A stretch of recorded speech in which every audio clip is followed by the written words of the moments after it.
આજે ગોધરામાં પૂર્વ જમીન વિકાસ અધિકારીની આત્મહત્યાનો કિસ્સો સામે આવ્યો છે। છોટા ઉદેપુરના પૂર્વ જમીન વિકાસ અધિકારીની આત્મહત્યાનો કિસ્સો સામે આવ્યો છે।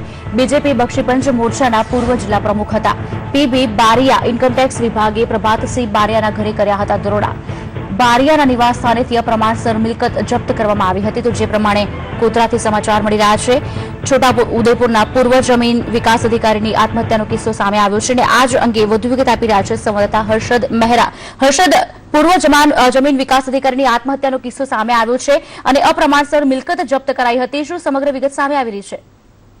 જી, ગોધરા અને પંચમહાલના બહુચર્ચિત ચહેરા ગણાતા પીબી બારિયા, પ્રભાતસિંહ વિજય બારિયા, જેઓ ભારતીય જનતા પાર્ટી બક્ષીપંચ મોરચાના પ્રમુખ પણ હતા, તેમજ જમીન વિકાસ નિગમના ક્લાસ 3માં ફિલ્ડ ઓફિસર પણ હતા, સાથે સાથે બારિયા સમાજના અગ્રણી પણ હતા, જેઓએ થોડા સમય પહેલા એસીબીની એમને ત્યાં રેડ પડી હતી અને કરોડોની અપ્રમાણસર મિલકત બાબતનો એક કેસ પણ ચાલી રહ્યો હતો।